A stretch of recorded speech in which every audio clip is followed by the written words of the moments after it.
Hello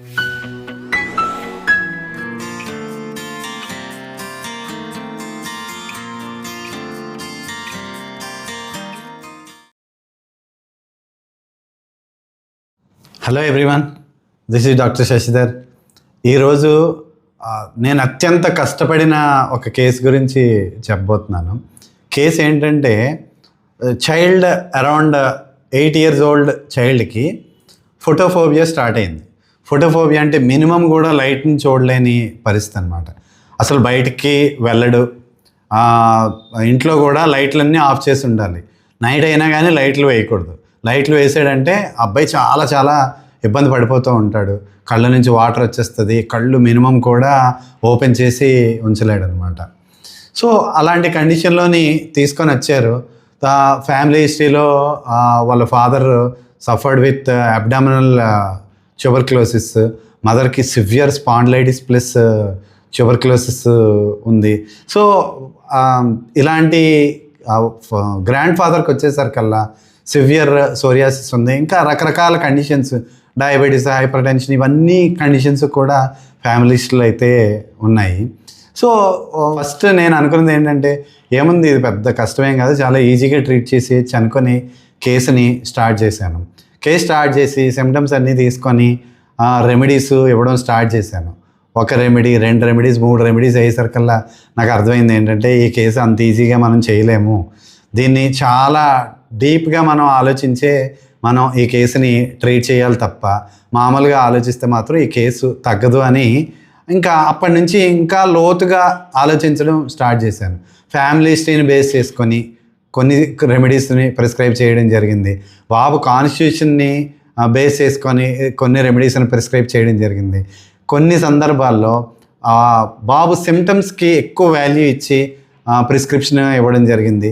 but ఏ రకంగా prescription ఇచ్చినా కానీ ఆ బాబుకి అయితే మాత్రం మినిమం కూడా తగ్గట్లేదు. కొంత రిలీఫ్ రావడం మళ్ళా వచ్చేయడం, కొంత రిలీఫ్ రావడం మళ్ళా వచ్చేయడం. సో రకరకాల రెమెడీస్ని ఇచ్చాను. ఇంచుమించుగా ఒక 10 రెమెడీస్ పైన ఇచ్చాను, ఇంక్లూడింగ్ ట్యూబర్క్లమ్. సో ట్యూబర్క్లమ్తో పాటుగా ఇంచుమించుగా ఒక 10 రెమెడీస్ని కూడా వేయడం జరిగింది. బట్ ఏ రెమెడీ వేసినా సరే మినిమల్ రిలీఫ్ రావటం, మళ్ళా స్టార్ట్ అయిపోవడం, ఏం చేయాలో అర్థం కాని పరిస్థితి. సో ఎక్కడ చదివినా, ఏ బుక్లో చదివినా సరే దీనికి ఆన్సర్ అయితే దొరకట్లేదు. రెపెటరీలో ఉన్న సిమ్టమ్స్ అన్నీ తిరిగేశాను, ఎక్కడా కూడా నాకు అర్థం కాలేదు దేని బేస్ చేసుకొని ఇవ్వాలన్నది. మెట్రోమెడికల్ కూడా మనకి ఐకి సంబంధించిన రెమెడీస్, ఇంపార్టెంట్ రెమెడీస్ ఏవైతే ఉంటాయో, యుఫ్రేషియా, అర్జెంటమ్ నైట్రికమ్, ఇలాంటి రెమెడీస్ అన్నీ చదివాను, ఎక్కడా కూడా నాకు అర్థం కాలే ఏ రెమెడీ ఇవ్వాలో. రోటా చదివాను, చాలా రెమెడీస్నే చదివాను. సో ఇంకొక స్టైల్లోని చదవడం స్టార్ట్ చేశా. ఉన్న రెమెడీస్ అన్నింటినీ కూడా, ఐ సిమ్టమ్స్ ఏవైతే ఉన్నాయో ఐ సిమ్టమ్స్ అన్నింటినీ కూడా చదవడం జరిగింది. అలా చదివినా సరే నాకు ఈ బాబుకి ఏ రెమెడీ ఇవ్వాలన్నది నాకు అర్థం కాలేదు. ఫైనల్గా నేను మెట్రోమెడికల్లోని ఒక రెమెడీని చదువుతూ ఉండగా అందులోని ఒక పాయింట్ ఇచ్చారు. ఆ పాయింట్ ఇచ్చిన వెంటనే, చదివిన వెంటనే నాకు అర్థమైంది ఏంటంటే, దిస్ ఈజ్ ద పాయింట్, మనం ఈ పాయింట్ బేస్ చేసుకునే ఆ అబ్బాయికి మనం రెమెడీని ఇవ్వాలని నాకు అప్పుడు అర్థమైంది. అదేంటంటే, ఆ రెమెడీ ఏంటంటే మోస్ట్ అన్ఎక్స్పెక్టెడ్ రెమెడీ, మనం కల్లో కూడా ఊహించలే అనమాట. అలాంటి రెమెడీలోని ఆ పాయింట్ ఇచ్చారు. ఆ పాయింట్ ఏంటో చదువుతాను, ఒకసారి చూడండి.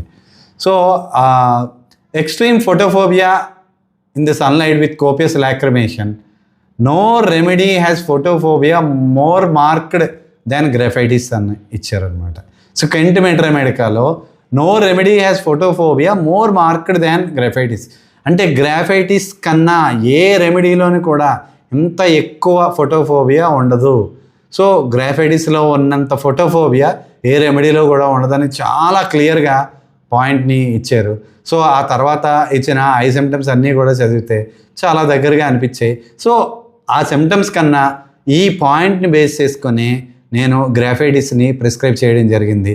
విచిత్రం ఏంటంటే, ఆ అబ్బాయిని చూసిన, ఆ అబ్బాయి సిమ్టమ్స్ మనం చదివినా సరే ఎక్కడ కూడా మనకి గ్రాఫైటిస్ అన్నది స్ట్రైక్ కూడా అవ్వదు. బట్ కానీ ఆ అబ్బాయికి ఈ మెట్రోమెడికాలో చదివిన ఈ పాయింట్ బేస్ చేసుకొని గ్రాఫైటిస్ని ఇవ్వడం జరిగింది. గ్రాఫైటిస్తోనే ఆ బాబుకి అద్భుతంగా, అసలు ఎన్ని రోజులు, ఈ 10 రెమెడీస్ నేను ఇంచుమించు ఒక 3 నెలల వ్యవధిలోని వేయడం జరిగింది. More than 3 months. ఈ మోర్ దాన్ 3 monthsలోనే ఆ బాబు స్కూల్కి వెళ్ళలేదు, బయటికి వెళ్ళలేదు, ఎక్కడికి వెళ్ళలేదు. అది కాకుండా మధ్యలో మాత్రం ఒక 2 times ఐ డాక్టర్ దగ్గరికి తీసుకొని వెళ్ళమని చెప్పారు. ఐ డాక్టర్ దగ్గరికి తీసుకొని వెళ్ళి ఐ చెకప్ చేయించమని చెప్పాను.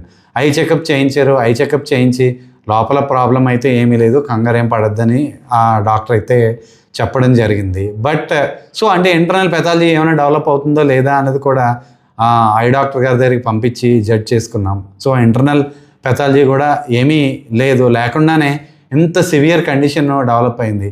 సో ఫైనల్గా ఈ ఒక్క పాయింట్ బేస్ చేసుకొని గ్రాఫైటిస్ని ఇచ్చాను.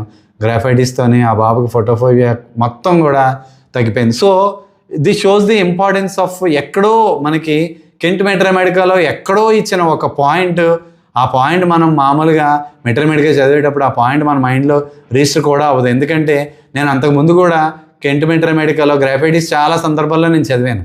కానీ ఈ పాయింట్, ఈ పర్టిక్యులర్ పాయింట్ ఏదైతే ఉందో అది నాకైతే ఎప్పుడు కూడా నా మైండ్లో రిజిస్టర్ అవ్వలేదు.